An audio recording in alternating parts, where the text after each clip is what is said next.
Tem alguma coisa acontecendo nos oceanos do planeta neste exato momento. E não é uma tempestade, não é um furacão, mas é algo que já mudou o clima do Brasil várias vezes no passado. E o mais curioso é que os sinais estão aparecendo em lugares que normalmente os meteorologistas observam com muita atenção. Hoje eu vou mostrar uma sequência de mapas que parece uma investigação. E no último deles existe um detalhe que pode indicar se estamos caminhando para um novo El Niño. Quando o clima começa a mudar em escala global, raramente a primeira pista aparece sobre os continentes. Ela costuma surgir no oceano. É como se o mar enviasse mensagens antecipadas sobre o que pode acontecer meses depois na atmosfera. E foi exatamente isso que chamou a atenção nos dados mais recentes. Mas antes de mostrar a temperatura real do oceano,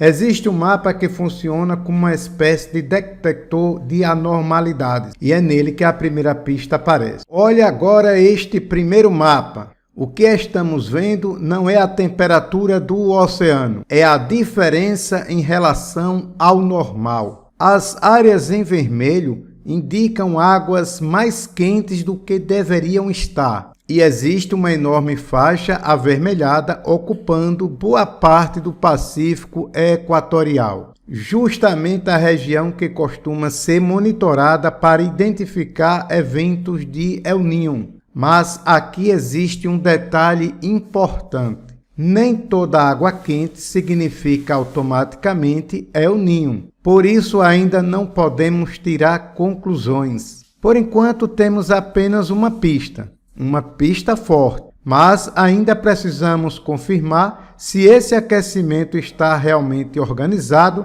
da forma que um El Niño exige. E o próximo mapa responde exatamente essa pergunta. Mas antes de continuar, inscreve agora, porque eu atualizo antes do El Niño chegar. E já aproveita para comentar a sua cidade aqui embaixo, porque no final vou falar quais regiões do Brasil podem sentir mais impactos caso esse cenário continue evoluindo. Agora sim, estamos vendo a temperatura real da superfície dos oceanos. Observe a faixa de águas entre 27 graus e 30 graus, atravessando praticamente todo o Pacífico Equatorial. E repare como existe uma grande extensão de águas muito quentes exatamente na região tropical. Isso é importante porque o El Niño não depende apenas de uma anomalia. Ele depende de uma grande reserva de calor disponível. E essa reserva existe. Mas ainda falta responder uma pergunta. Esse aquecimento está parado ou continua crescendo? Porque um fenômeno climático ganha força quando o processo continua se intensificando. E o próximo mapa revela justamente o que aconteceu apenas nos últimos dias. Agora a investigação fica interessante. Este mapa mostra apenas a mudança ocorrida nos últimos 7 dias. E perceba que várias áreas do Pacífico Equatorial continuam apresentando aquecimento. Não estamos olhando algo que aconteceu meses atrás. Estamos observando um comportamento recente, um sinal de que a energia acumulada ainda está ativa. Isso não significa que o El Niño já está estabelecido, mas mostra que o oceano não está esfriando. Pelo contrário, em várias regiões estratégicas, ele continua sustentando temperaturas acima do normal. E agora chegamos ao mapa mais importante de todos, o mapa que transforma pistas em números. Observe esse gráfico. Ele acompanha a evolução da temperatura justamente na região usada para monitorar oficialmente o El Niño. E aqui aparece o dado mais impressionante. O índice saiu de valores negativos em março e avançou continuamente até atingir aproximadamente mais 1,13 graus Celsius. Isso é um aquecimento significativo. Pelos critérios internacionais, valores acima de mais 5 graus Celsius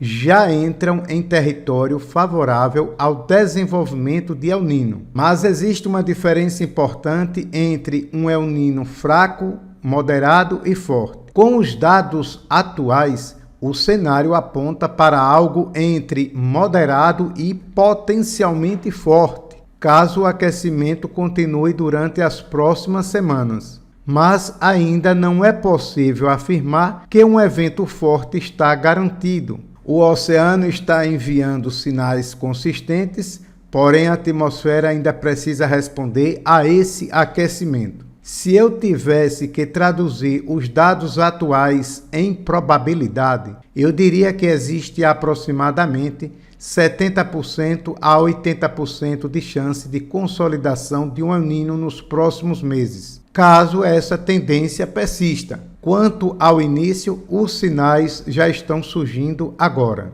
Já o pico normalmente ocorreria entre a primavera e o verão do hemisfério sul. E o encerramento, caso o fenômeno realmente se estabeleça, geralmente aconteceria ao longo do ano seguinte. E o que isso poderia significar para o Brasil? No sul, especialmente em Rio Grande do Sul, Santa Catarina e Paraná, aumenta o risco de períodos mais chuvosos e eventos extremos. Em São Paulo, Rio de Janeiro, Espírito Santo e partes de Minas Gerais, os efeitos dependem muito da interação com o Atlântico, mas podem ocorrer mudanças nos padrões de chuva e aumento de episódios de instabilidade. No Nordeste, incluindo Bahia, Pernambuco, Ceará, Maranhão, Piauí, Alagoas e Sergipe, o Atlântico tropical será decisivo. Se o Atlântico permanecer favorável, parte dos efeitos do El Niño pode ser reduzida.